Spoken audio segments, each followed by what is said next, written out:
کو سابق نہیں کہنا چاہ رہا تھا کسی وقت لیکن ابھی سابق ہو گئے. ہم تو چاہ رہے تھے کہ یہی رہتے اور ہم ان کے ساتھ ہی فورم کرتے. وہ کہتے ہیں نا کہ لائے ہم طوفان سے کشتی نکال کے, تو ڈاکٹر مفتاح اسماعیل پہ یہ مصرع بالکل فٹ آتا ہے. ان کے حوالے جب معیشت ہوئی تو ہم جیسا آدمی بھی جو تھوڑا بہت اکنامسٹ ہے کا طالب علم ہے, پاکستان, میں آج بھی کہتا ہوں پاکستان ڈیفالٹ ہے. شبر زیدی ہماری بات کو کنفرم کرتے ہیں, لیکن اگر نہیں ہے اور وہ لائن کراس نہیں ہوئی ہے تو ڈاکٹر مفتاح اسماعیل کو یہ کریڈٹ جاتا ہے. انہوں نے پاکستان بچانے کے لیے اپنی پارٹی کی مخالفت بھی مول لی, اور اس کا ادراک آپ سب کو کرنا ہوگا کہ اگر آج جو مشکل ہے پاکستان کی اکانومی میں, آپ فیس بھی کر رہے ہیں انفلیشن کی شکل میں زیادہ, اگر وہ نہیں ہوتا, جو اقدامات مفتاح اسماعیل نے کیے وہ نہیں ہوتے, تو آج ہم اس سے کئی گنا برے حالات میں ہوتے. یہ سمجھنا ضروری ہے. تو سر یہ ہم ایوان خاص نیا شروع کیا ہے, سنگل اسپیکر کا پروگرام ہم نے. اس میں یہ ہے کہ آپ کو جتنے منٹ چاہیں اسٹارٹ میں ٹاپک پہ آپ بولیں, پھر میں سوال شروع کروں گا اور اس کے بعد آدھے گھنٹے کے لیے فورم کو اوپن کر دیں گے. 1 گھنٹے کا ٹوٹل سیشن ہے یہ. جی سر. بہت شکریہ خان صاحب آپ کا, اور بہت شکریہ بالخصوص وائس چانسلر صاحب خالد امین صاحب کا کہ وہ اتنی ایک مرتبہ پھر انہوں نے یہ مہربانی فرمائی ہے اور ہم سب کو ملنے کا موقع دیا. مجھے ادھر حاضر ہو کے آپ سب لوگوں سے بات چیت کرنے کا موقع ملا ہے.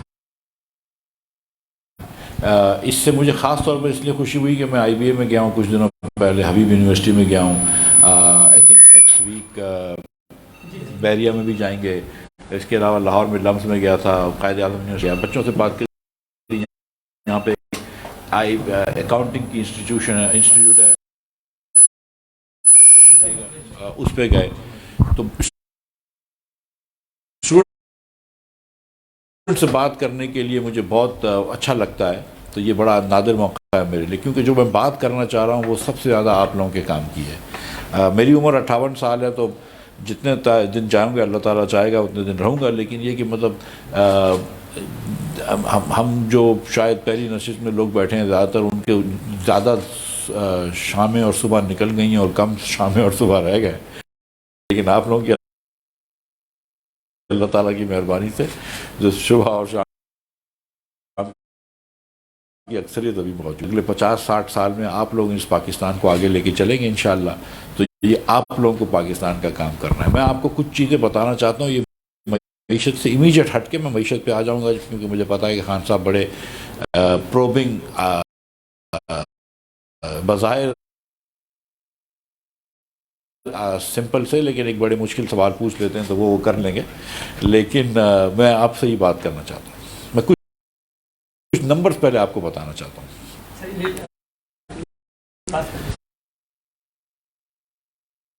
پاکستان میں 2021 کی رپورٹ ہے یونیسیف کی کہ 40.2% بچے اسٹنٹڈ ہیں.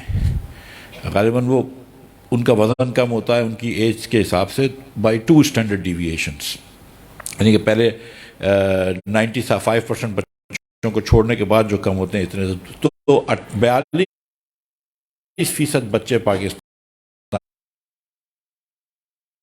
میں اسٹنٹڈ ہیں. ٹھیک ہے, جس کے اندر آپ کی فزیکل گروتھ رک جاتی ہے لیکن مینٹل گروتھ بھی رک جاتی ہے. ٹھیک ہے,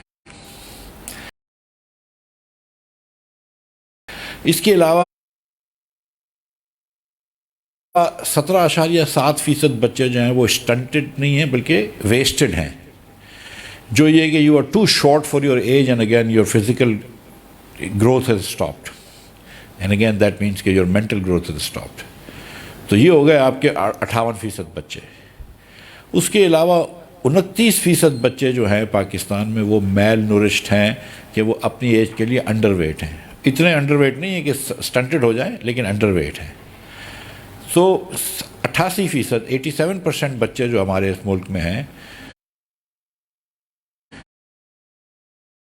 ان کو 5 سال سے چھوٹے ہیں، ان کو جتنی خوراک چاہیے ہوتی ہے، جتنا کھانا چاہیے ہوتا ہے، جتنی نشو و نما چاہیے ہوتی ہے، وہ ان کو اتنی نہیں ملتی، تو ان کی مینٹل گروتھ رک جاتی ہے، تو دنیا میں کمپیٹ نہیں کر سکتے، وہ نیکسٹ جنریشن کے سائنٹسٹ یا میتھمیٹیشین یا اکانومسٹ یا آرٹسٹ نہیں بن سکتے، کیونکہ ان کی وہ سمجھ ہی نہیں ہوگی، وہ گروتھ ہی نہیں ہوگی۔ یہ ہو گئے 87% بچے پاکستان کے، ٹھیک ہے۔ اب میں آپ کو 1-2 اور اسٹیٹسٹکس دیتا ہوں۔ پاکستان میں 55 لاکھ لوگوں کی پاپولیشن آج کل بڑھ رہی ہے، اس سال کم از کم 40 لاکھ بچے 18 سال کے ہوں گے، تو یا وہ کالج جائیں گے یا وہ لیبر فورس جوائن کریں گے، ٹھیک ہے، تو لیبر کی کوہورٹ بن جائے گی۔ یہ 40 لاکھ بچوں میں سے 8.5 لاکھ بچوں نے میٹرک یا انٹر کی سٹریم سے آ کے انٹر پاس کیا ہوگا، ٹھیک ہے، 8.5 لاکھ بچوں نے 40 میں سے انٹر پاس کیا ہوگا۔ 22,500 بچوں نے او لیول اے لیول کی سٹریم پاس کی ہوگی، اور 31 لاکھ سے زائد بچے، 31 لاکھ 22 ہزار بچوں نے نہ میٹرک پاس کیا، انٹر پاس کیا، نہ او لیول اے لیولز کیا ہے، ٹھیک ہے۔ اب پھر سے ایک مرتبہ سن لیجیے کہ 40 میں سے 31 لاکھ بچوں نے انٹر پاس نہیں کیا یا ہائی اسکول گریجویٹ نہیں کیا، 8.5 لاکھ بچوں نے میٹرک پاس کیا ہے، اور صرف 22,500 بچے جو ہیں وہ انہوں نے او لیولز اے لیولز کیا ہے، جن کے والدین ایک امیر تھے اور جنہوں نے اچھی کالجوں میں گئے دنیا بھر میں، پاکستان وغیرہ کے اندر۔ یہ صرف 22,500 بچے ہیں 40,000 بچوں میں سے، 40 لاکھ بچوں میں سے، ٹھیک، یہ ہو گیا 0.2%۔ اس کے بعد ایک اور چیز بتاتا ہوں۔ ایک کالج ہے لاہور، اسکول ہے لاہور میں، اس کا نام ہے H S N college Lahore, school ہے، انگریزوں کے زمانے کی اسکول ہے۔ کئی سالوں میں ایسا ہوتا ہے کہ آدھی پاکستان کی جو کابینہ ہوتی ہے صرف ایک اسکول سے پڑھی ہوئی ہوتی ہے۔ خان صاحب، عمران خان صاحب کے کچھ آخری سال کے اندر I think 60% of his cabinet was just from H S N college Lahore. لیکن میں عمران خان کو وہ نہیں کر رہا ہوں بلیم، یا وہ پاکستان کی ہسٹری میں ہے کہ کوئی بھی پرائم منسٹر ہو، آدھی اسکول جو آدھی کابینہ تقریباً آپ کی H S N college Lahore سے آتی ہے۔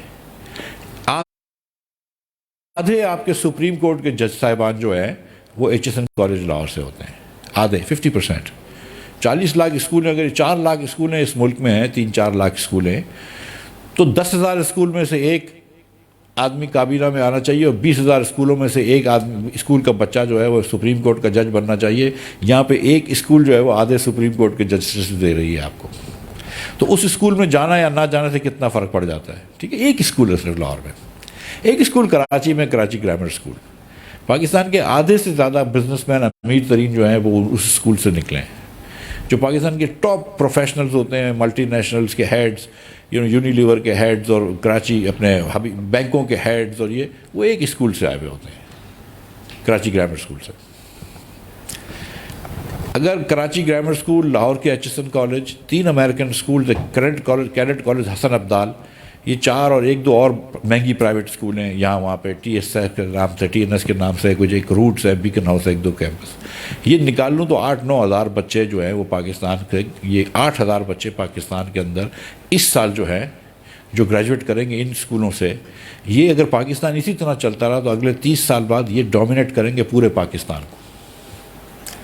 باقی لوگ جو ہے نا ان کو یہ ٹاپ پوزیشن نہیں ملے گی، یہ 8,000 بچوں کے لیے۔ اس کی وجہ بھی بتا دوں، اس کی وجہ یہ کہ آج جو پاکستان کو ڈومینیٹ کر رہے ہیں وہ انہی 8,000 بچوں کے والدین ہیں، انہی 8,000 والدین بھی کیوں، والد ہی کہیں نا، انہی 8,000 بچوں کے صرف والد ہیں کہ جو انہی اسکولوں سے پڑھ کے نکلے ہیں۔ وہ سندھ کلب کراچی میں، لاہور میں پنجاب کلب، اور اسلام آباد میں اسلام آباد کلب کے ممبر ہیں، ایک آدھ کسی آرمی کے گولف کورس کے ممبران ہوں گے۔ تو یہ ایک برہمن ہم نے بنائے ہوئے ہیں، اپنے ایلیٹ بنائے ہوئے ہیں پاکستان میں، top 1%۔ And Pakistan works wonderfully well for that top 1%. And I am part of that top 1%. Let me just, say this right off the bat. The political elites, the corporate elites, the military elites, the bureaucratic elites, the professional elites, یہ 5 elites ہیں، یہ 8,000 بچوں میں سب آئیں گے۔ اور یہ پاکستان جو ہے یہ 8,000 بچوں کے لیے چل رہا ہے اور باقی بچوں کے لیے نہیں چل رہا. باقی جو 40 لاکھ بچے ہیں نا، جس میں سے اب 39,92,000 بچوں کے لیے نہیں چل رہا. اور اگر وہ بہت کر لیا، اور اگر کیونکہ اس ایلیٹ میں نئے ملٹری اور بیوروکریسی کے اندر نیچے غریب کے بچے بھی آ جاتے ہیں، لیکن جب وہ بائی دا ٹائم وہ ٹاپ پہنچتے ہیں تو وہ اس ایلیٹ کی پرماننٹ کیٹیگری بن چکے ہوتے ہیں. تو ان کی زندگی بھی جو ہوتی ہے نا، یہ ایک زمانے میں جیسے آپ جانتے ہیں کہ گورے صاحبان ہوتے تھے، گورے صاحب ہوتے تھے، اور پھر اس کے ساتھ ایک رعایا ہوتی تھی براؤن لوگوں کی، ٹھیک ہے. تو ڈپٹی کلیکٹر یا ڈپٹی کمشنر لوگ گورے ہوتے تھے. آرمی کے لیے جو ٹاپ جنرلز تھے وہ گورے تھے. بزنسز کے اندر بڑی کارپوریشن کی ہیڈز گورے تھے. جج صاحبان گورے تھے. اور باقی پھر جو ہے یہ 1800 گورے تھے جو پوری انڈیا ہندوستان کو چلاتے تھے. اور باقی سارے جو تھے وہ رعایا تھی، ساحل تھے. تو یہ 8,000 یا بہت تو 22,000 لوگ ہیں، وہ ان کے لیے پاکستان چلتا ہے. اور باقی ساروں کے لیے، باقی سارے جو ہے ساحل ہیں، باقی سارے رعایا ہیں، شہری بھی نہیں ہیں، ساحل ہیں. اور آپ ایک سوچ لیں گے کہ یار نہیں دیکھو یہ آدمی آگے ترقی کر گیا. ہاں بالکل ایسے 1-2 لوگ نکل آئیں گے، مگر دوست جس کو انگریزی میں کہتے ہیں نا کہ this is an exception that proves the rule. ٹھیک ہے. تو بہت ساری ایسی وجوہات ہیں جس کی وجہ سے پاکستان جو ہے وہ پیچھے ہے معیشت میں. بہت ساری ایسی وجوہات ہیں کہ جس کی وجہ سے پاکستان جو ہے وہ آگے ترقی نہیں کر پایا ہے. مگر سب سے بڑی وجہ جو پاکستان کی ترقی نہ کرنے کی ہے وہ یہ وجہ ہے. اب میں اگزامپل جو دیتا ہوں آپ اس طرح سوچ لیں کہ ہم یہ ڈیسائیڈ کرتے 1947 میں کہ پاکستان کی جو کرکٹ کی ٹیم ہوگی، ٹیسٹ کرکٹ کی جو ٹیم ہوگی، وہ صرف ان کھلاڑیوں پہ مشتمل ہوگی جو نومبر کی 2 سے لے کے نومبر کی 4 تک پیدا ہوئے ہیں. 3 دن میں 2, 3 اور 4 which is 1% of the days in the year. ٹھیک ہے. وہی 1% میں کہ پاکستان کو کہتا ہوں 1% ریپبلک. اس کو اسلامک ریپبلک نہیں بولنا چاہیے، اس کو 1% ریپبلک بولنا چاہیے، because it is only there for the benefit of that 1% elite on the top. So 1% republic. تو آپ سمجھ لیں کہ ہم نے ایسے رینڈملی چوز کر لیا نومبر 2 سے نومبر 4، کوئی بھی 3 دن اپنی مرضی کے چوز کر لو. تو کیا ہوگا کہ جو کرکٹرز جن کو ہم بڑا سمجھتے ہیں، حنیف محمد، ظہیر عباس، آصف اقبال، جاوید میاں-داد، عمران خان، وسیم اکرم، وقار یونس، دوسرے جو اب جو نئے انضمام الحق، محمد یوسف، یہ شاید ان میں سے کوئی بھی نہیں ہوتا کرکٹ ٹیم میں. کوئی بھی نہیں ہوتا کرکٹ ٹیم میں. ہم تو انہی لڑکوں کو کھلا رہے ہوتے ہیں نا کہ جو صرف نومبر 2 سے 4 میں پیدا ہوئے ہیں، کیونکہ ہم نے باقی پاکستان کے اندر پورے سال کے ہر بچے کو اگنور کر دیا ہے. تو ہم یہی کر رہے ہیں کہ ہم تو صرف 22,500 بچوں کو او لیولز کرا رہے ہیں جن کو انگریزی بولنے آتی ہے ایک فرفر، تو وہ پھر آگے بڑھتے ہیں کارپوریٹ فیلڈ میں، ورنہ نہیں بڑھتے. یا 8,500 بچے جو ایچ ایس این کالج سے اور کراچی گرامر سے اور حسن عبدال سے اور دیگر اسکولوں سے نکل رہے ہیں، وہ آگے بڑھتے ہیں. بائی ڈیزائن ہے یہ سسٹم. مطلب اگر بائی ڈیزائن نہیں ہے تو چینج کر دیں. مطلب آپ مجھے یہ بتائیے کہ پاکستانی کیوں نوبیل پرائز نہیں جیتتے؟ جو جیتتے ہیں ہم ان کو بہت برا بھلا کہتے ہیں، اس کو چھوڑ دیں. لیکن کیوں نہیں جیتتے؟ کیوں ہمارے سائنٹسٹ ادھر نوبیل پرائز نہیں جیتتے؟ کیوں ہماری کوئی ہمارے میتھمیٹیشین فیلڈ میڈلز نہیں جیتتے؟ کیونکہ جو بریلینٹ ٹیلنٹڈ خاتون جو بایولوجی کا نوبیل پرائز جیتی ہے نا، وہ ماسی ہے کسی گھر میں، کیونکہ اس کو آپ نے کبھی تعلیم ہی نہیں دی تھی. وہ کہیں پیدا ہوئی تھی راجن پور کے اندر، وہ کراچی میں کسی گھر میں جھاڑو لگا رہی ہے. جو بریلینٹ لڑکا ہمارا فیلڈ پرائز جیت سکتا تھا میتھمیٹکس کا، وہ شاید بیچارہ کہیں جیل کے اندر بند ہے، کیونکہ وہ وانا میں پیدا ہوا تھا اور اس کے پاس کوئی ذرائع معاش نہیں تھا، پڑھا تو ہوئی نہیں تھی، تو وہ کہیں تھوڑی بہت جا کے چرس مرس بیچ رہا تھا. تو پھر یہی ہوگا جب پورے پاکستان میں جدھر 55 لاکھ لوگوں سے آج پاپولیشن بڑھ رہی ہے، اس 55 لاکھ میں سے اگر آپ صرف اور 40 لاکھ جو 18 سال پہلے پاپولیشن بڑھی تھی، وہ جو آج 18 سال کے بچے ہوں گے، اس میں صرف اپنی تمام جو ٹاپ اپرچونیٹیز ہیں وہ 8,000 بچوں پہ، اور جو تھوڑی سی سیکنڈ ایئر اپرچونیٹیز ہیں وہ 22,000 بچوں پہ آپ نے لمٹ کر دی. تو پھر کیا خاک آگے بڑھو گے؟ 40 لاکھ میں سے 22,000 آپ نے ڈیسائیڈ کیا کہ ان کو اپرچونیٹی دیں کہ باقی جہنم میں جائیں. باقی 31 لاکھ کو ہم نے انٹر بھی نہیں کرانا. آج پاکستان میں 50% بچہ جو اسکول جا سکتا ہے وہ اسکول ایج کا بچہ ہے، وہ اسکول سے باہر ہے. ہر 10واں بچہ جو دنیا میں جاہل ہے، جو پڑھا لکھا نہیں ہے، وہ پاکستانی ہے. ہر 10واں بچہ. Pakistan may have one of the fastest populations in the world growth. Pakistan also has the fastest growth of uneducated people in the world. So 87% kids 88% بچے آپ کے 87% بچے آپ کے یا ویسٹڈ ہیں یا اسٹنٹڈ ہیں یا میل نورشڈ ہیں. وہ تو کبھی زندگی بھر وہ اپنی چارپائی کی تلاش میں رہیں گے, زندگی بھر وہ روٹی کی تلاش میں رہیں گے, وہ تو کبھی آگے بڑھیں گے ہی نہیں. تو یہ پاکستان جو ہے نا, یہ یاد رکھنا کہ اس ملک میں کوئی نہ کوئی ایسی عورت ہے جو کسی گھر میں جھاڑو لگا رہی ہے کہ جو بایولوجی کا نوبیل پرائز جیت سکتی تھی, لیکن اس کو ہم نے تعلیم نہیں دی. آپ دیکھ لیجئے بیک گراؤنڈ جو لوگوں کے جیتتے ہیں, وہ ضروری نہیں ہے, بلکہ انفیکٹ کتابیں لکھی گئی ہیں کہ سیٹھوں کے بچوں کو آگے بڑھنا مشکل ہوتا ہے کیونکہ بڑا آسان ہو جاتی ہے زندگی. آپ دیکھ لیجئے جو نوبیل پرائز جیتتا ہے. میں اس دن گیا تھا, میں آپ کو میں یونیورسٹی کے اندر, حبیب یونیورسٹی, اور بہت بڑے دل کے مالک ہیں اور بہت بڑے لوگ ہیں اور بہت اچھی یونیورسٹی بنائی ہے. اور ادھر اس داؤد فیملی کے ایک وہ بیٹھے ہوئے تھے ہیڈ. تو میں کہہ رہا تھا کہ آج سے 50 سال پہلے بھی جب ہم امیر لوگوں کا نام سنتے تھے تو یہی نام ہوتے تھے, حبیبs بھی ہوتے تھے اور داؤدز بھی ہوتے تھے اور سائیکلز بھی ہوتے تھے, اور یہی نام آج بھی ہیں. ہر دنیا میں امیر لوگ ہوتے ہیں اور اچھی بات ہے, لیکن امریکہ میں جو امیر لوگ تھے, ڈوپانٹس جو تھے, جو کارنیگیز تھے, جو راکفیلرز تھے, انہوں نے اپنی جائیدادیں دے دی کیونکہ ڈیتھ ٹیکس بھی بڑے ہوتا ہے مرنے پہ اپنی جائیداد اپنے بچوں کو دینے کی. اور یہ ایک ٹیکس میں چاہتا تھا کہ پرائم منسٹر صاحب کو میں نے کہا تھا کہ اس ٹیکس لگا دو کہ میں مروں گا تو سارے پیسے میرے بچے کے پاس نہیں جانے چاہیے, آدھے اس ملک کے کم از کم بچوں کو بھی دے دو, ورنہ تو یہ آپ پرپیچویٹ کرتے ہیں پریفرنس, ورنہ تو آپ یہ پرپیچویٹ کرتے ہیں privilege. So, and then I'll tell you a small story کہ وہ چھوٹا سا چوک ہے جو میں بعد میں بتاؤں گا کہ کیوں پھر لوگوں نے منع کیا کہ نہ کر. لیکن the point is that this is what we do.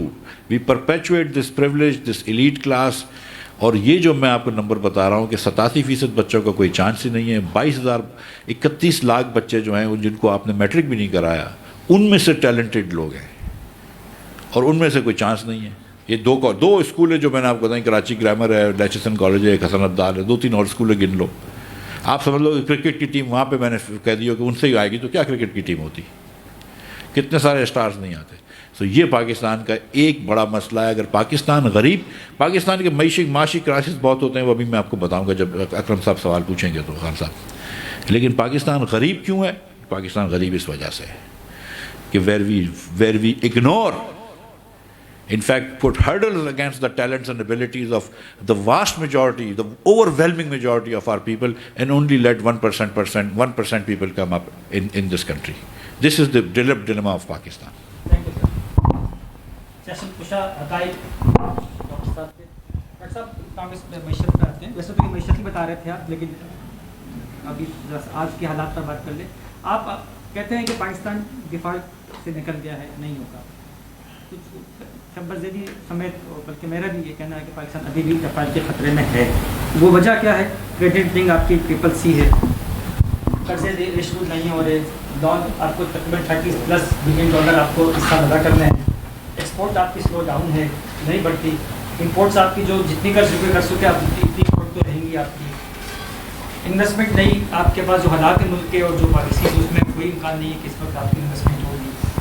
تو کیسے آپ کہہ رہے ہیں کہ ہم آئندہ ڈیفالٹ سے بچے ہیں؟ بہت شکریہ خان صاحب. دیکھیں, ڈیفالٹ اس لیے پاکستان کا تھا کہ میں آپ کو سیدھے نمبر سے بتا دوں کہ جب ہمارے شہباز شریف صاحب کی حکومت آئی تھی, جب ہماری حکومت آئی تھی تو ہمارے پاس صرف $10.5 بلین تھے اور ہمیں $24 بلین اگلے 15 مہینوں میں لوگوں کے واپس کرنے تھے. تو ہمارے پاس وہ پیسے نہیں تھے.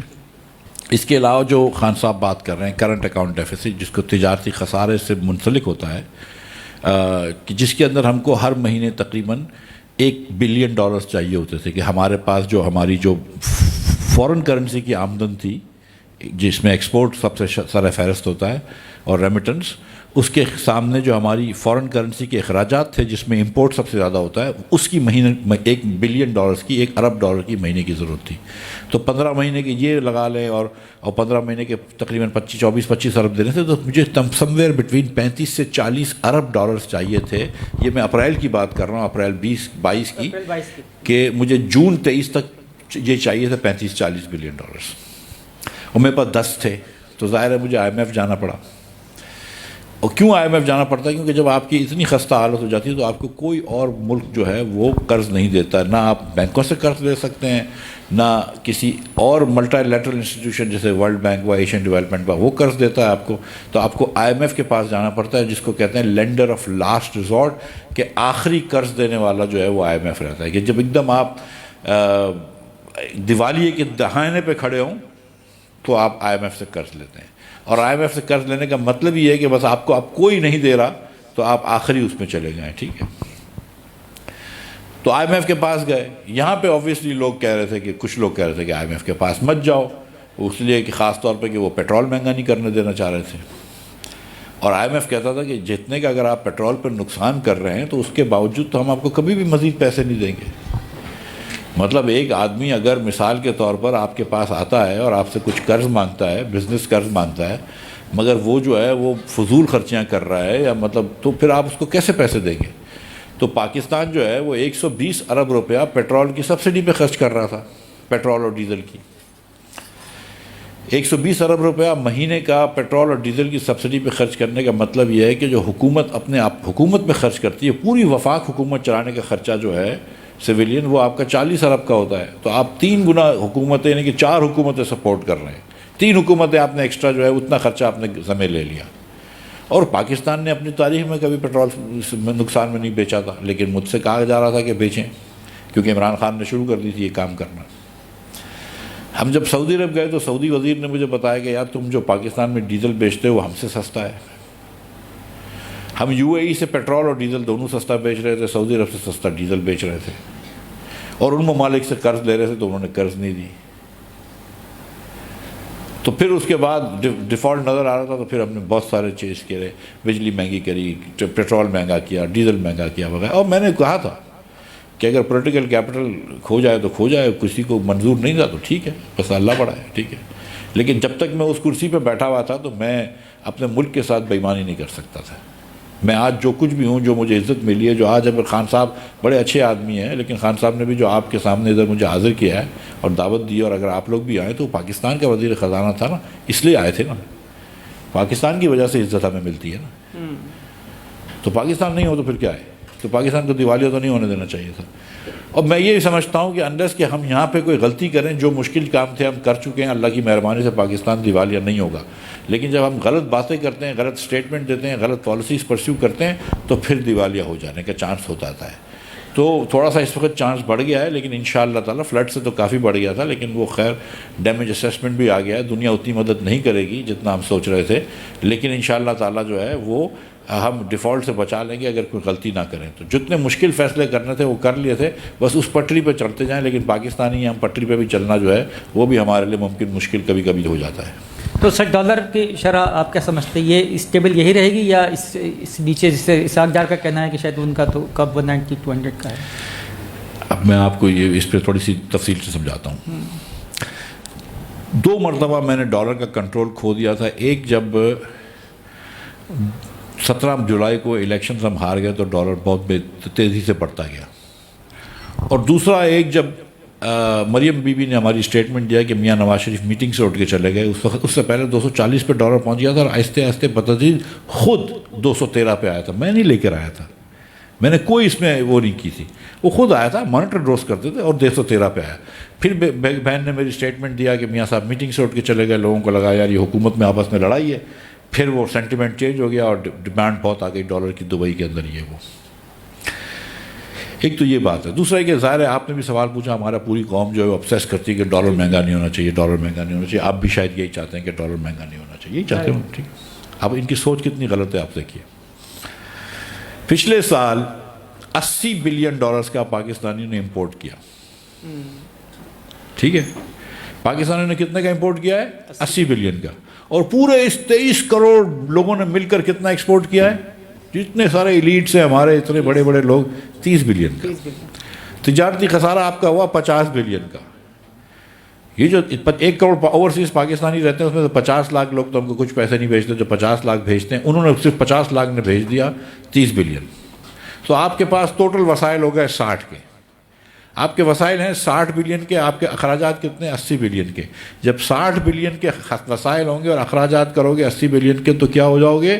بینکرپٹ ہو جاؤ گے، دیوالیہ ہو جاؤ گے، اور اب دنیا آپ کو قرض نہیں دیتی ہے. یہ پاگل پن ہے.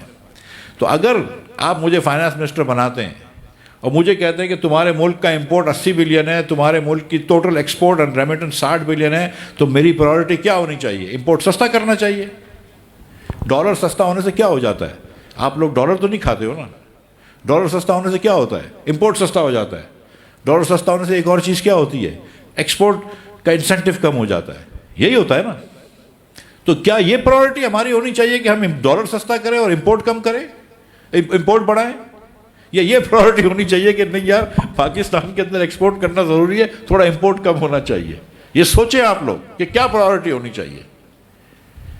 چین کے اوپر دنیا کا اور امریکہ کا اور مغربی ممالک کا جو سب سے بڑا کیس تھا، اس سے پہلے جاپان کے اوپر، وہ یہ کہتے تھے کہ اپنی کرنسی وہ لوگ آرٹیفیشلی انڈر ویلیو کرتے ہیں. اور چین کرتا تھا، جاپان کرتا تھا تاکہ ایکسپورٹ ہو جائے. آپ نے اوور ویلیو بھی کرنسی کرنی ہے، پتہ نہیں کیوں، اور پھر اس کے بعد بولنا یار امپورٹ بھی نہ ہو. تو یہ دونوں چیزیں نہیں ہو سکتی نا. لیکن سر اس میں یہ ہے نا کہ ایک سیکنڈ، آپ جذبات میں آ گئے. ڈالر ان کو بھی سستا چاہیے کیونکہ یہ پاکستانی ہر آدمی سمجھتا ہے کہ نہیں یار یہ کوئی ماچوازم ہے. ٹھیک ہے، سمجھ نہیں ہے لوگوں کو. اب میں آپ کو 1-2 چیزیں بتا دوں. ہم نے کچھ تو امپورٹ روکا ہوا تھا آرٹیفیشلی، جو لوگ ایل سی کی ریکویسٹ کرتے تھے ہم ایل سیاں نہیں کھولتے تھے. ٹھیک، کچھ کسٹم کے پرٹیکولر کیٹیگریز کے امپورٹ روکے تھے. خاص وہ کمپنیاں جو پاکستان کو بنا کے پاکستانیوں کو بیچ رہی ہیں ان کو میں نے امپورٹ روکا ہوا تھا، انکلوڈنگ مائی اون کمپنی کی ایل سیاں نہیں کھول رہا تھا. ٹھیک، تو وہ تو ہم نے، کیونکہ ایکسپورٹ ہم فوراً بڑھا نہیں سکتے تو امپورٹ ہم کو فوراً کم کرنا ضروری تھا. اب اس زمانے میں بھی ایسا ہوا کہ جب ڈالر کم تھا نا تو پہلے کرب مارکیٹ اور اوپن مارکیٹ ہوتی ہے اور ایک انٹر بینک مارکیٹ ہوتی ہے. ڈالر کی مارکیٹ تو ₹1 کی ایک ہی ہے، تو دونوں مارکیٹوں میں ویسے عموماً روپے کا فرق ہوتا ہے. آج دونوں مارکیٹوں میں ₹30 کا فرق ہے. اس وقت بھی ₹10-12 کا فرق ہو گیا. اگر ₹12 میں اوپن مارکیٹ مہنگا تھا اور وہ کم تھا تو وہ آہستہ آہستہ پھر ڈرفٹ ہوا اور ڈالر اور اوپن مارکیٹ اور دونوں مارکیٹ کا ریٹ کم ہو گیا. اور 240 میں مجھے پتا تھا کہ ٹیکنیکل ریزسٹنس ہے 220 تک آ جائے گا، لیکن آرگینکلی آنا تھا. اگر نہیں آئے تو نہیں آئے، مجھے کوئی اس کا غم نہیں ہے. آ جائے تو بہت اچھی بات ہے، لیکن مارکیٹ کو آرگینکلی آنا چاہیے. اگر اس وقت کیا ہو رہا ہے، اس وقت اگر آپ ایکسپورٹ کرتے ہیں تو آپ کو ₹222 ملتے ہیں، بینک آپ کو 222 دیتا ہے. اگر آپ امپورٹ کرتے ہیں تو بینک آپ کو 222 میں ڈالر دیتا ہے. لیکن اگر آپ اوپن مارکیٹ میں خریدنے جاؤ تو 245 میں بھی نہیں مل رہا ہے آپ کو ڈالر. تو آپ ڈس انسینٹیو دے رہے ہیں ایکسپورٹ کرنے کا، آپ انسینٹیو دے رہے ہیں امپورٹ کرنے کا، اور ڈالر کی ایکچوئل ویلیو تو 240 ہی ہے کیونکہ مارکیٹ میں دوسرے کا ہی مل رہا ہے. تو آپ ڈالر کو نیچے رکھ کے بڑا خوش ہو سکتے ہیں کہ ہم نے ڈالر کو نیچے کر لیا. لیکن کون سا پاکستان پسند ہے؟ مجھے وہ پاکستان پسند ہے جس میں 40 بلین کا ایکسپورٹ ہو. مجھے وہ پاکستان پسند نہیں ہے جس میں نامنل ٹارگٹ چیز کروں. جی اب فرمائیے. میں کہتے ڈالر ظاہر ہم امپورٹ کنٹری ہیں، ایون کہ ہم LNG اور پیٹرول یہ سب امپورٹ کرتے ہیں، اور ظاہر اس کا پاس آن جو ہوتا ہے عوام پہ ہی ہوتا ہے اور انڈسٹری پہ بھی ہوتا ہے انرجی. تو اس تو دوسری صورت میں پھنس تو رہے ہیں ادھر سے بھی، عوام پہ انفلیشن کا بوجھ ڈالتے ہیں اور اپنی انڈسٹری کو بھی مات کرتے ہیں. بالکل. اور بہت سارے مسلم لیگی میرے بھائی مجھے اس بات پہ بلیم کرتے تھے کہ دنیا بھر میں پیٹرول مہنگا ہو گیا. میں کیا کر سکتا تھا؟ اگر آئل کی پرائس $110 پر بیرل ہو جائے تو ہم کیا کر سکتے ہیں؟ اگر LNG جو ہے وہ جس پہ شاہد عباسی کو آپ نے جیل بھی بھیجا تھا، وہ ساتھ ہمیں بھی بھیج دیا تھا. آپ بھی گئے تھے. تو وہ 13% پہ وہ LNG لے کر آئے. ہم نے تو خیر ٹرمینل بنایا تھا اور دنیا کے سستا ترین ٹرمینل، لیکن 13% پہ LNG لے آئے. آج وہ LNG جو ہے وہ میرے خیال سے 40-50% پہ اسپاٹ پہ مل رہا ہے. جو آج بھی جو شاہد عباسی کے خریدے ہوئے یا پچھلے دور میں خریدے ہوئے جو آپ کو جو وہ ہے وہ آپ کو $12-13-14 میں مل جاتے ہیں LNG، اور جو آپ اسپاٹ مارکیٹ میں خریدتے ہیں وہ آپ کو $40 کا مل رہا ہے، تقریباً 3-3.5 گنا مہنگا مل رہا ہے. تو میں یہ کہتا تھا کہ اسپاٹ پہ نہ لو LNG. $150 ملین کا خرچہ نہ کرو اسپاٹ پہ، کیونکہ پیسے ہی نہیں ہے ہمارے پاس. میری تو بہت بحث ہوتی تھی، بہت لڑائیاں ہوتی تھیں کہ آپ میں کول کے پیسے نہیں دیتا, کوئلے کے امپورٹ کے پیسے نہیں دیتا تھا. میں کوشش کرتا تھا کہ LNG نہ خریدو, ہمیشہ بولتا تھا کہ نہ خریدو, تھوڑی لوڈ شیڈنگ بڑھا دو. میں سچی بات بول رہا ہوں, یہ بولنا قابل قبول نہیں ہے کہ لوڈ شیڈنگ بڑھا دو, لیکن ہم اتنے غریب ملک تھے, اور یا بجلی کے نظام کو اچھا کر لو, یا ادھر چوریاں ختم کر دو, ادھر پرائیویٹائزیشن کر کے آؤ, دیگر چیزیں کرو. آپ وہ بھی نہیں کر رہے, اور مہنگی بجلی بنا کے پھر مہنگا پاس آن کریں گے, تو جتنا مہنگا بنائیں گے اتنی مہنگی چیزیں ہو جائیں گی. اس کا ہم کیا کر سکتے ہیں اگر دنیا میں تیل مہنگا ہو گیا؟ اس کا ہم کیا کر سکتے ہیں اگر دنیا میں LNG مہنگی ہو گئی؟ یا تو ہمارے عقل ہوتی ہے ہم خرید لیتے ہیں, آپ نے قانون ایسے بنائے کہ جس نے خریدا ہے اس کو آپ جیل میں ڈال دیتے ہیں. تو اگر ہم نے پرانے سودے بھی نہیں کرے ہوئے تھے تو اس کا کیا حل ہے؟ آپ کہتے ہیں کہ پاکستان امپورٹ کنٹری ہے, تو اس کو ایکسپورٹ کنٹری بنائیں گے تو امیر ہوں گے نا. پاکستان اگر IMF کے پاس جاتا رہے گا تو کبھی بھی امیر نہیں ہوگا, اور IMF کے پاس جاتا رہے گا. اتنے پورے بڑے پاکستان میں 23 کروڑ لوگ رہتے ہیں, کیا 30 بلین کا ایکسپورٹ کر سکتے ہیں؟ جب پاکستان کا ایکسپورٹ 12 بلین تھا 1990 میں, تو ویتنام کا ایکسپورٹ 2.5 بلین تھا. آج ویتنام کا ایکسپورٹ 170 بلین ہے, ہم 30 بلین پہ کھڑے ہیں. تو مسئلہ یہ نہیں ہے کہ ہماری کرنسی کے ریٹس اوپر نیچے, تو مسئلہ ہے کہ ہم لوگوں کو سوچنا چاہیے کہ ہم کدھر لے کے جا رہے ہیں اس ملک کو. جب آپ امپورٹ سستا کرتے ہیں, پچھلی مرتبہ کی بات تھی, تو کیا ہوتا ہے کہ گاڑیاں امپورٹ ہو جاتی ہیں, 500 آڈیاں اور مرسڈیزیں, ہزار مرسڈیزیں آ جاتی ہیں, کیونکہ جب کرنسی وہ انڈر ویلیو ہوتی ہے تو کیپٹل گڈ سستا ہو جاتا ہے, امپورٹڈ گڈ. تو پاکستان کے اندر اتنے غریب ملک میں اتنی امیر گاڑیاں تھوڑی ہونی چاہیے. پرسوں میں کسی کے ساتھ بیٹھا تھا تو اس نے کہا, یار مفتاح وہ میں نے الیکٹرانک گاڑی منگوائی تھی, تو نے 100% ڈیوٹی لگا دی. میں کہا بالکل لگائیے, اور میں آپ کو سچ بتاؤں کہ میرے بڑے بھائی نے منگائی ہے, اس پہ بھی ڈیوٹی ایکسٹرا لگا دی میں نے, کیونکہ وہ کہتے تھے الیکٹرک گاڑی ہے, ملک کا فائدہ ہوگا. الیکٹرک گاڑی کے چکر میں آپ $3 لاکھ کی آپ مرسڈیز منگوا رہے ہیں, اور آپ اس پہ فائدہ مانگ رہے ہیں. مطلب یہ کون سی, آپ یہ ملک کے فائدے کے لیے کر رہے ہیں؟ مطلب یہ کون سے ملک کے فائدے کے لیے کر رہے ہیں؟ وہی اگین پریولیج پاکستانیز کے لیے یہ ملک چلتا ہے. میں ان میں سے ہوں, مجھے پتہ ہے, لیکن میں آپ کو سچ بتا رہا ہوں کہ جب تک اس چیز کو چینج نہیں کرو گے آپ آگے نہیں بڑھو گے. جب غریب آدمی کو امیر کرتے ہو, اور یہ میں پہلے بھی کہتا تھا, حکومت سے پہلے بھی اور آج بھی کہتا ہوں, جب غریب آدمی کو امیر کرتے ہو تو اس کی کنزمپشن باسکٹ میں امپورٹڈ گڈز نہیں ہوتے. ایک 30,000 روپے کی تنخواہ دار آدمی کو اگر آپ 35,000 اس کی تنخواہ کر دیں گے تو وہ کم بخت تھوڑے سے گوشت زیادہ کھا لے گا, وہ اپنے بچوں کو ایک کتاب دلا دے گا, ایک بستہ دلا دے گا, ایک قمیض دلا دے گا اپنے بچے کو. جب آپ کروڑ پتی آدمی کو ارب پتی بناتے ہیں تو وہ پہلے جا کے گاڑی خرید کے آ جاتا ہے, اس کی گھڑی بھی باہر کی ہوتی ہے, اس کے کپڑے بھی باہر کے ہوتے ہیں, تو امپورٹ بڑھ جاتی ہے. لیکن آپ بولتے نہیں ڈالر سستا کر دیں, اور وہ امیر آدمی کے اوپر زیادہ مہنگا نہیں ہونا چاہیے. گاڑیاں دیکھیں, گاڑیوں کی قیمت کتنی بڑھ گئی. بھائی گاڑیوں کی قیمت بڑھ گئی تو نہ خریدو نا. اس پہ اتنی کوئی لمبی چوڑی سیاست تھوڑی ہے, اس میں لمبی چوڑی سمجھ تھوڑی ہے. ایک نئی چیز میں کر کے آیا. تو سر ایک بات سر, ایک ایسی اسی میں کہ آپ لوگ کہتے ہیں لگژری آئٹم بین کر دینے چاہیے, اس پہ آپ کا کیا خیال ہے؟ کہ عام سا ہے. سر میں گزارش کرتا ہوں, میں کراچی چیمبر گیا تھا, میں نے امپورٹ بین کرے تو انہوں نے کہا یہ کیوں کر رہے ہیں مفتاح بھائی, تو معیشت کے خلاف بھی ہے, اور معیشت کے کچھ اصولوں کے خلاف ہوتا ہے, یہ بات میں مانتا ہوں, اس طرح کے بین کرنا. تو میں نے کہا دیکھو یار, میں نے بھی PhD کری ہوئی اکنامکس میں, لیکن اس میں آپ کو PhD اکنامکس کی ضرورت نہیں, صرف میمن ہونا ہی کافی ہے یہ سمجھنے کے لیے کہ اپنی چادر دیکھ کے پیر پھیلاؤ یار. اپنے why can't we live within our means. اگر آپ کا 60 بلین کا ایکسپورٹ پلس ریمیٹنس ہے تو امپورٹ 60 بلین کا ہی ہونا چاہیے. اگر 80 کا ہوگا تو ہر مرتبہ بینکرپٹ ہو جاؤ گے. آج نہیں ہوگے, کل ہوگے, کل نہیں ہوگے, پرسوں ہوگے تو صحیح.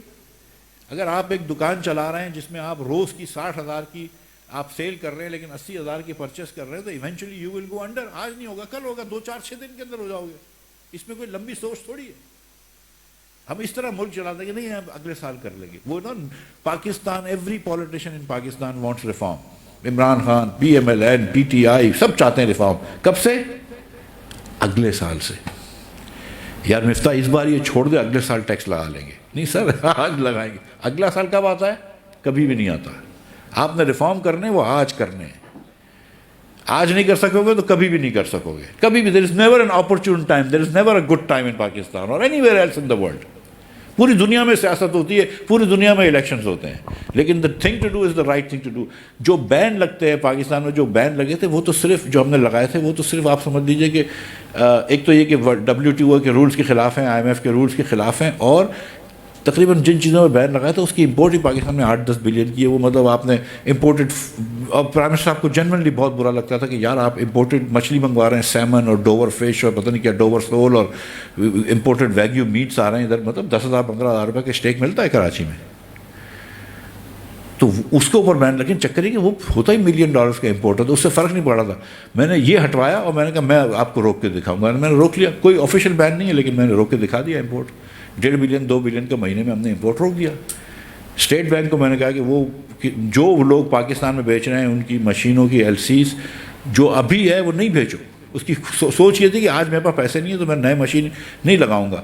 آپ اپنے اناج نہیں روکا، ہم نے تیل نہیں روکا، گھی نہیں روکا. اور میں اس کی آخری بات آپ کو بتاؤں کہ اس کی سوچ کیا تھی. I believe in free market. اور فری مارکیٹ کے اندر اگر میں ایک دم امپورٹ نہ روکتا تو ڈالر جو ہے وہ 300 350 400 کا ہو جاتا. اس کے اندر بھی امیر لوگ پاکستان میں اتنے امیر ہیں کہ وہ مہنگی گاڑیاں منگوا سکتے تھے، لیکن بہت سارے غریب لوگ جو ہیں وہ گندم بھی افورڈ نہیں کر سکتے. So this is where you move away from optimal economics. Best economic کی پالیسی ہے کہ آپ پرائز کو کرنے دیں ایلوکیٹ ریسورسز، ادھر سے ہٹیں اور آپ بولیں نہیں ہم اس پہ کوٹے لگائیں گے کہ گندم منگوانا پہلے ضروری ہے، گاڑیاں اتنی ضروری نہیں ہیں. جب اللہ آپ کو پیسہ دے گا تو ہم منگوا لیں گے. جو مشینز آپ کو منگوانے ہیں پاکستانیوں کو بیچنے کے لیے، شیمپو بنا کے پاکستانیوں کو بیچنے کے لیے، کینڈی بنا کے پاکستان کو بیچنے کے لیے، اس کے ابھی ہمارے پاس ڈالرز نہیں ہیں. ہاں ایکسپورٹ کے لیے اگر آپ کو مشین لگانا ہے اس کے ڈالرز ہیں ہمارے پاس. سر لیکن یہ ہوا گزشتہ، میں ابھی نہیں کہوں گا 5 برسوں کی پالیسیز، خاص کر اس سے پہلے کی بھی پالیسیز، اس سے یہ ہوا کہ مہنگائی انفلیشن بہت زیادہ ہائی ہوا اور آج بھی ریکارڈ ہے. اچھا پہلے بھی انفلیشن ہوتا تھا ہائی، لیکن یہ فرق ہوتا تھا کہ کچن آئٹم لوگوں کے، خاص کر آٹا گھی چینی یہ لوگ کھا لیتے تھے. آج سر اس قابل بھی لوگ نہیں ہیں کہ آٹا کا ریٹ پتہ ہے، اگر آپ خریدتے جا کے چینی کے ریٹ پتہ ہے، گھی کے پتہ ہے، ٹرانسپورٹیشن بہت مہنگی ہے، لوگوں کے کرائے بہت مہنگے ہیں. تو یہ آدمی تو پس کے رہ گیا سر. یہ گزشتہ ظاہر ہے تو اس کو یہاں تو ریلیف چاہیے آدمی کو. جی ریلیف ضرور دیں لیکن ٹارگیٹڈ ریلیف دیں. میں آپ کو اس میں گزارش کر دیتا ہوں. جب فلڈز آئے پنجاب، سندھ بلوچستان میں اور ساؤتھ پنجاب میں اور KP میں، تو پرائم منسٹر صاحب ان کا دل بہت بڑا ہے. I mean, he really Shahbaz Sharif really cared for the poor. اس نے کہا مفتاح 50,000 روپے فی پرسن دیں گے فی فیملی. اس وقت تھوڑا سا فلڈ ابھی لمیٹڈ تھا. میں نے کہا ٹھیک ہے سر میں دیکھ لیتا ہوں، لیکن میں کہا سر اس کو 30-20 کر لیتے ہیں یہ وہ. تو وہ پھر آہستہ آہستہ وہ بڑھتے رہے. ریسیپینٹس پہلے 1 لاکھ تھے اور پھر 4 لاکھ ہوئے اور 10 لاکھ ہوئے اور 40 لاکھ ریسیپینٹس ہو گئے. اب آپ کو 40 لاکھ لوگوں کو پیسے دینے تھے تو میرے پاس اتنے پیسے نہیں تھے. میں اپنے گھر سے تو نہیں دے رہا تھا لیکن اس ملک کے پاس اتنے وسائل نہیں تھے. میں کہاں سے پیسے لے کے آتا ہوں؟ تو ہم نے پھر بھی 25,000 روپے پر فیملی دی. اور میں آپ کو یقین دلا رہا ہوں کہ میں اور پرائم منسٹر ساتھ بیٹھے ہوئے تھے. پرائم منسٹر اناؤنس کرنے جا رہے تھے، مجھ سے کہتے ہیں مفتاح میں 30 کا اناؤنس کر دوں. میں کہا نہیں سر آپ 25 کے اوپر مت جائیے گا، ٹھیک ہے. اور میں نے اس وقت میں نے حساب کر لیا کہ 25,000 روپے میں مینیج کر لوں گا. 70 بلین روپے میں نے سبسڈی کے دیے. میں نے IMF سے پوچھا بھی نہیں تھا، بات بھی نہیں کری IMF سے. مجھے پتہ تھی کہ یہ ڈائریکٹ سبسڈی غریب لوگوں کو میں دے رہا ہوں، پاورٹی اسکور کے حساب سے کوئی منع نہیں کرے گا. جس کا سب کچھ لٹ گیا، جس کا گھر چلا گیا، جس کا مویشی مر گیا، جس کی فارم مر گئی، اس کو کون منع کر سکتا ہے؟ کوئی پاگل تھوڑی ہیں لوگ، اس کا کوئی منع نہیں کرتا ہے. لیکن جب آپ ان ٹارگیٹڈ سبسڈیز دیتے ہیں اس کا لوگ منع کرتے ہیں. میں آپ کو اس کی اگزامپل دیتا ہوں. 40% امیر ترین پاکستانی جو ہیں، اور یہ بہت امیر نہیں ہوتے، وہ 90% پیٹرول کنزیوم کرتے ہیں. آپ بولتے ہیں ان کو سبسڈی دو، بھائی ان کو کیسے سبسڈی دے سکتے ہیں؟ پاکستان میں جو سوئی گیس ہے وہ 31% لوگوں کو، یا سمجھ لو 30% لوگوں کو ملتی ہے. 70% لوگوں کو سوئی گیس پاکستان میں اویلیبل نہیں ہے. آپ کو پتہ ہے سب سے مہنگا فیول پاکستان میں کیا ہے؟ لکڑی جلانا. لوگ خود توڑ لیں تو چلو خود مشقت کر لیتے ہیں، اس کو پرائس نہیں کرتے. لیکن اگر آپ لکڑی خریدیں اور اس کو جلائیں تو per BTU that is the most expensive fuel. You know what is the second most expensive fuel? LPG. جو ہمارے پختون بھائی پہاڑوں پہ رہتے ہیں اور وہ اپنا گھر کے اوپر وہ پہاڑ پہ LPG کا سلنڈر لے کے جا رہا ہے، وہ تو سب سے مہنگا فیول خرید رہا ہے. اور ڈیفینس کراچی میں اور ماڈل ٹاؤن لاہور میں اور F6 اسلام آباد میں آپ 200 روپے کی گیس دے رہے ہیں، جبکہ 900 روپے کی آپ کو گیس گھر میں پڑ رہی ہے. تو یہ کون سی سبسڈی ہے بھائی؟ سیریسلی مطلب 70% غریب پاکستانی کو تو آپ دیتے ہی نہیں ہے گھر پہ گیس. آپ بولتے ہیں کہ سولر کے اوپر، میں کہتا تھا سولر کے اوپر ٹیکس لگا، پرائم منسٹر صاحب نہیں کہتے تھے. میں کہا اس وقت سولر پینل کون خریدتا ہے؟ جس کے پاس گھر ہو، جس کے پاس چھت ہو. جس کے پاس چھت نہیں، اور زیادہ تر پاکستانی کے پاس تو چھت ہی نہیں، وہ کہاں سے سولر پینل خرید سکتا ہے؟ تو لگائیں اس کو ٹیکس. کچھ پیسے آپ کے پاس آتے ہیں وہ آپ غریبوں کو دے دیں، اس کو آپ فری میں لگا کے دے دیں، لیکن تھوڑا سا ٹیکس لگانے دیں. اگر مفتاح اسماعیل خرید رہا ہے، میرے گھر پہ سولر لگائے، میری فیکٹری پہ سولر لگائے، اللہ کرے گا تو کسی دن میری آفس پہ بھی لگا دوں گا میں. تو مجھ سے تھوڑے سے ٹیکس لے لو اور وہ جو پیسے بچتے ہیں اس سے کچھ سولر پینل خرید کے غریب کو دے دو. اس میں کوئی اتنی بڑی سیاست تو نہیں ہے. تو آپ کی بات درست ہے, لیکن ایک بات یاد رکھیں, نمبر 1 کہ پاکستان غریب ملک ہے, نمبر 2 پاکستان میں نہیں دنیا بھر میں مہنگائی آئی ہوئی ہے سبسٹینشلی, اور یہ چیزیں دنیا بھر میں مہنگی ہو گئی. امریکہ میں 40 سال کی مہنگائی ہے, تو حکومت کے پاس کوئی ریزرو نہیں ہے کہ جس سے ہم پروٹیکٹ کر سکیں. اور نمبر 3 جو میں نے شروع میں بات کی تھی کہ یہ 8,000 یا 22,000 بچوں کے لیے پاکستان چل رہا ہے نا, جو 31-32 لاکھ لوگ ہیں جن کو میٹرک بھی جنہوں نے پاس نہیں کیا ہے, یا جو آدھے پاکستان کے بچے ہیں اس وقت جو اسکول میں نہیں ہیں, ان کا سوچو. جب ان کو آگے لے کر آؤ گے, میں آپ کو یقین دلا رہا ہوں کہ پاکستان آگے بڑھ جائے گا. جب اس ماسی سے آپ بایولوجی پڑھ کے اس کو ڈاکٹر بناؤ گے, اس سے جھاڑو نہیں لگواؤ گے, اس کو بولو گے تم ہوشیار ہو بیٹا, تمہارا ٹیلنٹ ہے, ہم تم کو ڈاکٹر بنائیں گے, تو پھر پاکستان کی معیشت آگے بڑھے گی. جب تک معیشت نہیں بڑھے گی جب تک تو غربت رہے گی. ابھی سر کیا چیلنج آپ کے نزدیک سب سے بڑا اس وقت جس میں آپ کو چیلنج؟ اس وقت سب سے بڑا چیلنج ہے کہ ڈیفالٹ بالکل نہیں ہونا چاہیے, اور نہیں ہوگا انشاءاللہ. ہم اس کو پٹری پہ رہیں, نمبر 1. نمبر 2, ہم کو سوچنا چاہیے کہ ہم پاکستان میں سیاست کیوں کرتے ہیں. میں ایک سیکنڈ کے لیے تھوڑا آف ٹاپک ہوتا ہوں, لیکن ابھی ہمارے عمران خان صاحب ہیں, کل وہ بات آئی کہ ایک دن وہ کہتے ہیں چیف آف آرمی اسٹاف کو کہ آپ ایکسٹینشن لے لیجئے, دوسرے کہتے ہیں کہ وہ غدار ہے. مطلب ہر پولیٹیکل پارٹی ہے, اس کا کیا پروگرام ہے. ہر پولیٹیکل پارٹی جو آج پاکستان میں مین اسٹریم میں, Imran Khan P T I 13 سال سے کے پی میں حکومت کرتی ہے. کیا کے پی میں آدھے بچے اسکول کے باہر ہیں؟ کیا سندھ میں آدھے بچے اسکول کے باہر ہیں؟ کیا پنجاب میں اسکول کے آدھے بچے جو اسکول لے جائیں اسکول کے باہر ہیں؟ کیا بلوچستان میں آدھے بچے اسکول کے باہر پڑھ رہے ہیں؟ کیا اس نے کام کیا ہے حکومت؟ میں آپ کو ایک بتاؤں, میں بی what I am seeing is not going to be popular, but let me just say, Pakistan steel مل جو ہے وہ 8 سال سے بند پڑی ہے. 8 سال سے ہم لوگوں کو تنخواہ دے رہے ہیں. تنخواہ دیں, میں کہتا ہوں ریٹائرمنٹ تک تنخواہ دیں. اس ملک میں سوشل سیکورٹی نہیں ہے, کوئی مسئلہ نہیں ہے. یہ ملک جو ہے اس کے اندر ہم اسٹیل مل پرائیویٹائز کیوں نہیں کر پا رہے 8 سال سے. پاکستان ایئر لائن جو ہے, پاکستان انٹرنیشنل پی آئی اے, زندگی بھر اس نے نقصان کیا ہے. کچھ عرصے جو مشرف صاحب کے زمانے میں پروفٹ دکھایا تھا وہ بھی کاغذ کے اندر ہیرا پھیری تھی, میں آپ کو یقین دلا رہا ہوں. زندگی بھر نقصان کیا. کیا پی آئی اے, آپ اس وقت پی آئی اے سے سفر کرتے ہیں تو کیا وہ سستی ہے دوسری ایئر لائنوں سے؟ ہے سستی؟ نہیں. کیا وہ زیادہ سیف ہے دوسری ایئر لائنوں سے؟ کیا وہ اچھی سروس پرووائڈ کرتی ہے؟ تو پھر ہم پی آئی اے کیوں رکھا ہوا ہے؟ 50 ارب روپیہ جو ہے اگر ہر سال یہ نقصان ختم کر دیں, تو اگر کراچی شہر لے لو تو کراچی شہر کی تو وہ ہر 1 سال کے اندر اس کی تو شکل بدل جائے. کتنی اسپتالیں بنا لیں, کتنے اسکول بنا لیں آپ. ہم یہ پرائیویٹائز نہیں کر سکتے. ایک چیز ہوتی ہے کہ پاکستان میں پروڈیوسر سوشلزم چل رہا ہے. انگلینڈ کے اندر ایک چیز ہوتی تھی, سوشلزم ہوتا ہے. انگلینڈ میں جب سوشلزم تھا تو بولتے تھے کہ یہ سوشلزم کنزیومر کے لیے نہیں ہے, ان کے لیے جو پروڈیوسر آف سروسز ہیں. تو پی آئی اے کا فائدہ کس کو ہو رہا ہے سب سے زیادہ؟ کسی صارف کو نہیں ہو رہا, اس شہری کو نہیں ہو رہا. پی آئی اے کا فائدہ ہو رہا ہے ان 12,000 لوگوں کا جو کہ پی آئی اے کے پرماننٹ امپلائیز ہیں. اسٹیل مل کا فائدہ کس کو ہو رہا ہے؟ وہ 7-8 ہزار لوگ جو اسٹیل مل میں آج بھی نوکری جن کو مل رہی ہے. یہ جتنے ہمارے ڈسٹریبیوشن کمپنیاں ہیں ان کا فائدہ کہ الیکٹرک تو پرائیویٹائز کر دی بغیر سوچے سمجھے, عقل سے کرنی چاہیے تھی. لیکن باقی جو حکومت کے اندر چل رہی ہیں, ہیسکو, کویسکو, پیسٹیسکو, جتنی پنجاب کے لیسکو وغیرہ, اس کا مین بینیفیشری کون ہے؟ ان کے امپلائیز. یہ سوئی گیس ہے آپ کی, 20% گیس ہوا میں اڑ جاتی ہے, پتہ ہی نہیں چلتا کہ گیس چوری ہو رہی ہے یا ہوا میں اڑ رہی ہے, کیا ہے, اب لیک ہو رہی ہے. ایک دن کسی کے بیچ دیں گے, جس کے پیسے لگے ہوں گے 3 دن کے اندر وہ دریافت کر لے گا کہ کیوں یو ایف جی ہو رہی ہے. سوئی گیس کس کے لیے چلتی ہے؟ For your benefit? No. Price politically کر کے ہم سستا کر لیتے ہیں, نقصان کرتے ہیں. لیکن اگر کوئی پولیٹیشین سستی پرائس کر کے نقصان کرے تو وہ آپ کو بینیفٹ نہیں دے رہا, آپ لوگوں کو تو نقصان ہی کر رہا ہے جو ینگ بچے بیٹھے ہیں. کیونکہ اگلے 2 سالوں میں آپ کو اس کے پیسے دینے پڑیں گے. وہ تھوڑی مطلب سیریسلی ایوری تھنگ دیٹ مطلب اپنی جیب سے پیسے دے رہا ہے. بولتے ہیں میں نے پیٹرول سستا کر دیا, تم نے اپنی جیب سے نہیں ہے. امپیکٹ تو عوام پہ ہی آئے گا. امپیکٹ تو عوام پہ کہیں نہ کہیں سے آئے گا ہی نا. جی سوری جی, اوپن فورم کریں گے, ٹائم کم رہ گیا ہے. کتنے لوگ سوال کریں گے؟ ٹائم کیا ہے؟ ایک. اور سوال کتنے لوگ کریں گے؟ سوال کرنے والے لوگ ایک ہی ہے. ٹھیک ہے, نہیں میں کر لوں گا. سر اپنا نام ریکارڈ کرائیے گا پہلے, جو بھی سوال کرے گا, اور 30 سیکنڈ میں سوال کرنا ہوگا. میں کر لوں گا. جی سر, آپ کھڑو بیٹا, تو سن لینا بس آپ. جی ہاں, میرا نام پروفیسر ڈاکٹر ظفر ناصر ہے. I am the dean of the faculty of computing and information technology. آپ کو زحمت دینا تھی. ایکچولی میں جاننا چاہ رہا تھا, we know the problems of Pakistan, we also know the solutions, but still we are unable to resolve the situation. Sir we know the problems, few of us, کچھ لوگوں کو آپ سلوشنس پتہ ہیں. ظاہر ہے پروفیسر صاحب کمپیوٹر ٹیکنالوجی کے آپ پروفیسر ہیں یہاں پہ, تو آپ کو پتہ ہوں گے سلوشن. لیکن میں آپ کو یقین دلا رہا ہوں کہ سیاست کے اندر زیادہ تر لوگ جو ہے وہ انکمپیٹنٹ ہوتے ہیں.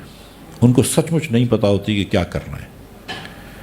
ہماری بیوروکریسی بھی سیریسلی اب جو ہے اس کی کمپیٹنس کم ہو گئی ہے.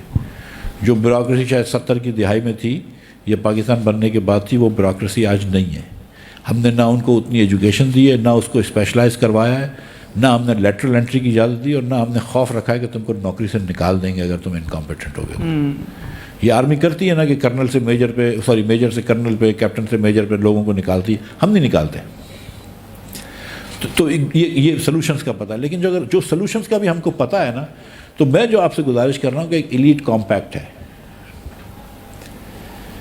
جو میں ایک کوریلیشن میں آپ کو بتاتا ہوں. ٹھیک ہے, ایک کوریلیشن بتاتا ہوں. میں آج لکھ رہا تھا کہ جو آپ ممبران دیکھ لیں کراچی میں, سندھ کلب, پنجاب کلب اور اسلام آباد کلب کے ممبران, آپ ان سے کوریلیٹ کریں گے ان کے بچے کس اسکول میں جاتے ہیں, تو میں 2-4-6 اسکولوں کے نام دے دوں گا, انہیں میں جاتے ہوں گے.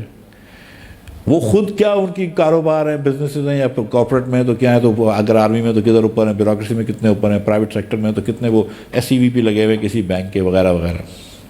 پھر آپ اس کو کوریلیٹ کریں گے تمہارے والد کیا کرتے تھے, تو وہ والد بھی اتنا بڑا آدمی تھا, اور 30 سال بعد اس کے بعد یہ جو بچہ جو آج نکل رہا ہے HSN کالج سے, وہ ہو جائے گا.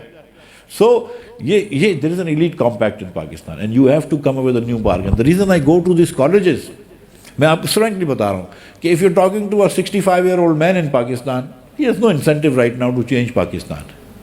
جب ریفارم لاتے ہیں تو تھوڑی مشکل ہوتی ہے, لیکن آپ لوگوں کو, بچوں, آپ لوگوں کا انسینٹیو ہے ادھر, کیونکہ آپ نے تو ابھی اپنا کریئر شروع کرنا ہے جب آپ لوگ یہاں سے فارغ التحصیل ہوں گے.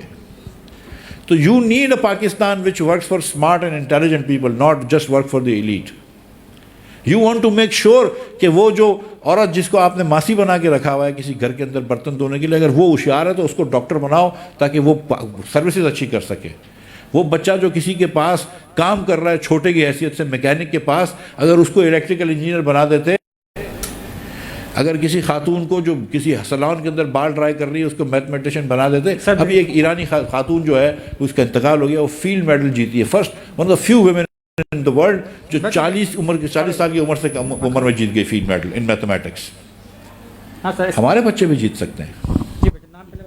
سر میرا نام سید علی رضا شاہ ہے, اور میرا کوشچن آپ سے یہ ہے کہ جو آپ نے بات کری کہ جتنے بچوں کو ایجوکیشن نہیں ملتی اور جتنے بچوں کو ملتی ہے, جتنے بچوں کو ملتی ہے ان کے لیے آپ نے کیا کرا؟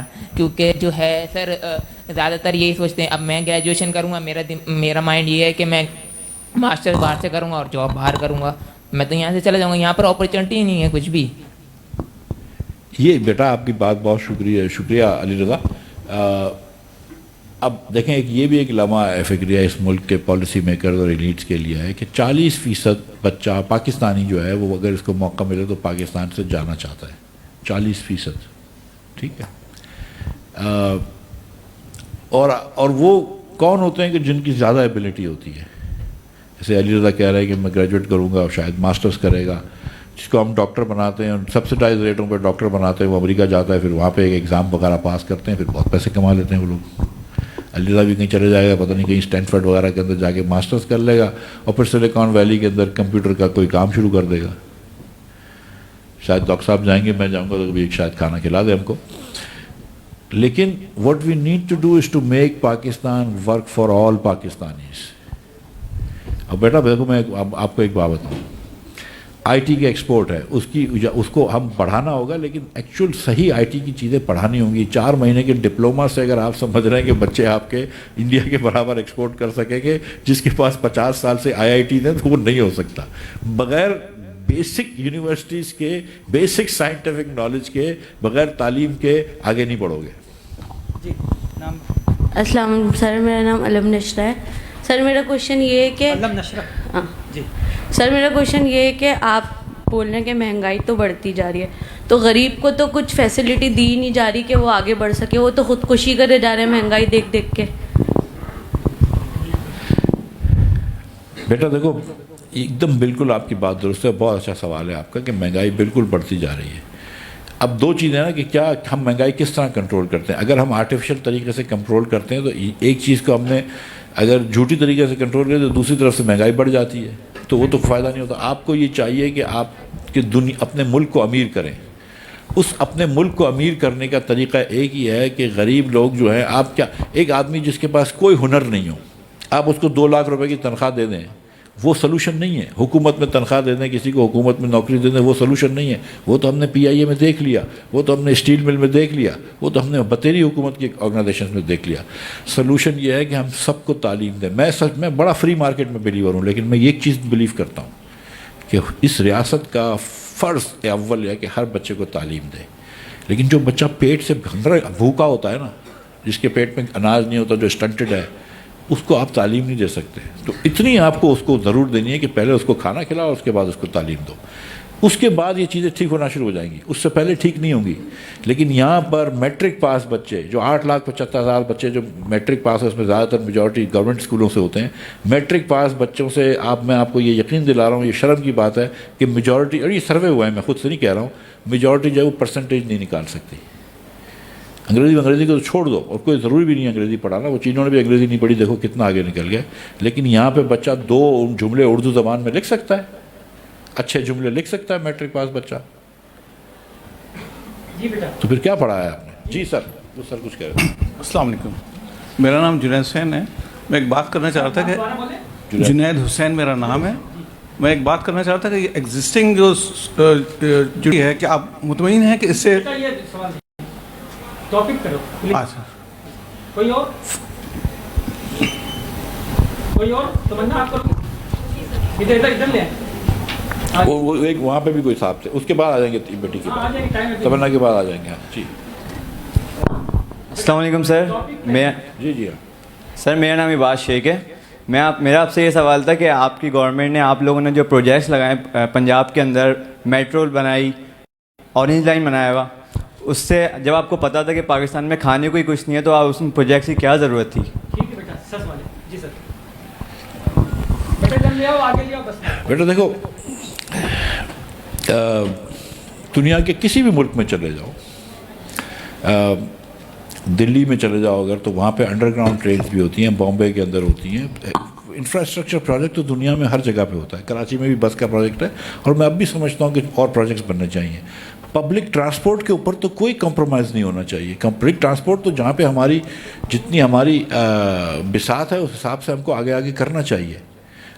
پبلک ٹرانسپورٹ تو دیکھو, پشاور کے اندر پاکستان کا مہنگا ترین الحمدللہ بنا ہے وہ BRT پروجیکٹ, 100 ارب روپے میں بنا ہے. اتنی لینتھ کا لاہور میں جو شہباز شریف نے بنایا تھا, کون سی لائن تھی مجھے یاد نہیں ہے, جو لاہور میں جو اورنج لائن تو ٹرین ہے, اس سے پہلے جو میٹرو بنی تھی وہ 27 ارب روپے میں بنی تھی, 29 کلومیٹر لمبی. اتنی 29 کلومیٹر لمبی پشاور میں بنی تو 105 ارب میں بنی ہے. لیکن میں تو چاہتا ہوں کہ پبلک ٹرانسپورٹ بنے.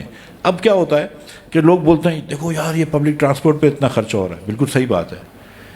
لیکن جو موٹر ویز بناتے ہیں, ہائی ویز بناتے ہیں, جو یہاں سے وہاں بریجز بنا رہے ہیں آپ, ان پہ خرچے نہیں ہوتے. وہ آپ نے گاڑی والے کو دینا ہے, آپ نے کبھی بھی نہیں سوچا ہے کہ آپ نے گاڑی والے کو کیا مراد دے رہے ہو. کس آدمی کو آپ نے, کسی کو خدا نہ خواستہ غریب آدمی کو سبسڈی دے دی تو سب کو یاد رہتا ہے. جو میں بات کرتا ہوں کہ آپ نے ایک آج بھی لوگ غریب آدمی کی سبسڈی سب کو یاد رہتی ہے, امیر آدمی کی سبسڈی کسی کو یاد نہیں تھی. 570 ارب روپیہ ہم نے دیا, اور یہ پچھلی حکومت کی میں یونیک نہیں ہے, this is not nothing to PTI, ہر حکومت کی غلطیاں ہوتی ہیں. 570 ارب روپیہ آپ نے دیا ٹرف کے لون پہ امیر ترین پاکستانیوں کو 1% پہ. آج حکومت پاکستان 16% پہ بورو کرتی ہے, اور امیر ترین پاکستانیوں کو کتنے پہ دیا ہے؟ 1% پہ. کسی کوئی آواز دیتا ہے یہاں پہ؟ کوئی آواز نہیں دیتا ہے. تو پبلک ٹرانسپورٹ بننی چاہیے, but if you are saying کہ education should be the first priority, absolutely you are right کہ education by far should be the first priority. Yes. Hello, Assalamu alaikum sir. My question is that my name is Mustafa, and my question is, does currency devaluation in Pakistan make its situation like Sri Lanka in future? What's your opinion on it? لے لو mic, لے لو, ادھر آ جاؤ. بیٹا دیکھو currency کی market میں میں آپ کو ایسے بتاؤں, میں نے 1984 کے اندر منی اینڈ بینکنگ کا کورس لیا تھا.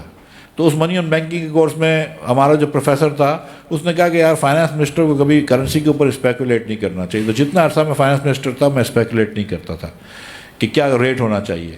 میں اب بھی آپ کو یہ بتاؤں کہ seriously let the market decide what the currency rate is. And جس طرح پانی اپنا راستہ پکڑتا ہے آپ ڈیمانڈ سپلائی کے حساب سے ہی بنتا ہے, کوئی جادو سے کرنسی نہیں ہوتی ہے. جی سر میرا نام سیمہ پرویز ہے اور میرا یہ سوال ہے. سر آپ کہہ رہے ہیں کہ تعلیم کو آگے بڑھانی چاہیے. میٹرک کے بعد ایک اسٹوڈنٹ اگر وہ انٹر بھی کرتا ہے تو بھی اس کے چارجز ہیں, گورنمنٹ سے بھی اسٹڈی کرے تو بھی اس کی گورنمنٹ فیس بھرے. تو پھر تو بیچلرس ایک الگ بات ہے سر. بیچلرس اگر آپ کراچی یونیورسٹی سے بھی کرتے ہیں یا اردو یونیورسٹی سے تو وہاں کی بھی فیس 50,000 یا اس طرح کی فیس ہے سر. تو بتائیں تعلیم کہاں سے حاصل کریں؟ سوال تو یہی سمجھ گیا بیٹا. دیکھو یہ سب سے جو ہے میں آپ کو پھر معذرت کے ساتھ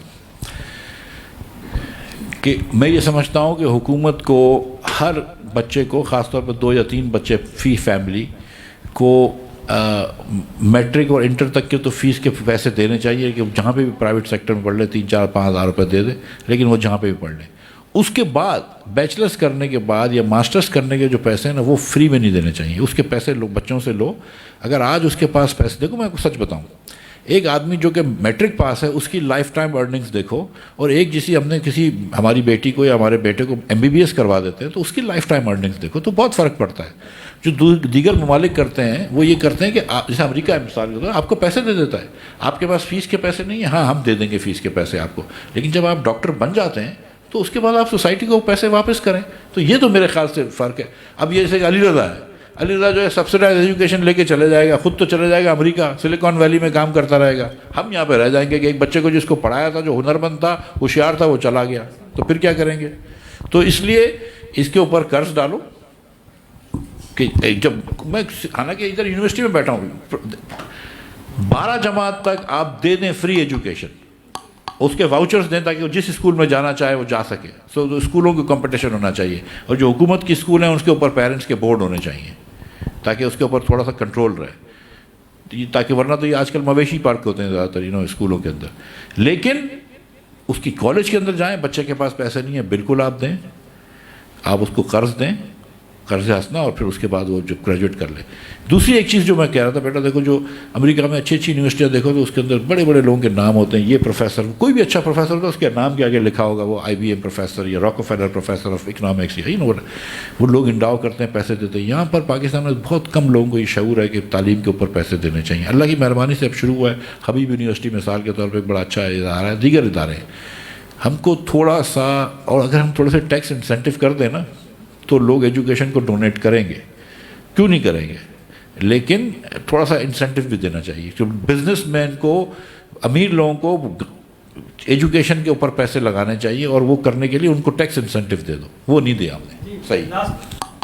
السلام علیکم سر, میرا نام محمد اسحاق ہے. My question is, being an economist and being an ex-finance minister, so آپ کیا سمجھتے ہیں کہ پاکستان نیکسٹ 10 to 15 ایئرس میں کہاں ہوگا اکنامیکلی؟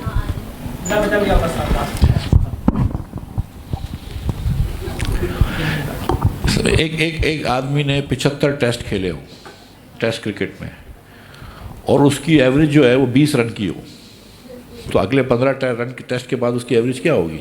وہی ہوگی نا, وہی چال بے ڈنگی سی جو پہلے تھی تو اب بھی ہے. کیا فرق ہوگا پاکستان میں؟ کچھ نہیں ہوگا. کوئی اور وزیر ہوگا, کوئی اور وزیر اعظم ہوگا, ہم وہی باتیں کر رہے ہوں گے. 10-20 سال پہلے بھی ہم IMF میں جا رہے تھے. کس پاکستانی نے یہاں پہ پرابلم سالو کرے؟ جب جنرل مشرف صدر تھے تو یہاں پہ سرکولر ڈیٹ ہوتا تھا 20 ارب روپے کا. پیپلز پارٹی آئی چھوڑ کے گئی 500 ارب کا, ہم آئے چھوڑ کے گئی 1100 ارب ہو گیا, خان صاحب آئے چھوڑ کے گئے 2500 ارب ہو گیا. ٹھیک ہے. اب اس میں کوئی جو ہے وہ مسلم لیگ کا سپورٹر ہے, بولے گا نہیں مسلم لیگ نے بڑا اچھا کیا. PTI کا سپورٹر بولے گا PTI نے بڑا اچھا کیا. بھائی 1100 سے 2500 لے گئے, وہ اس کے بھی کوئی بہانہ نکلے گا. مشرف کا سپورٹر کا بولے گا وہ اچھا ہوگا. کس حکومت نے کون سا مسئلہ سالو کیا یہاں پہ؟ آخری میں آپ سے گزارش کروں, بنگلہ دیش جب بنا تھا ایسٹ پاکستان, تو ایسٹ پاکستان کی پاپولیشن ویسٹ پاکستان سے زیادہ تھی. ٹھیک ہے.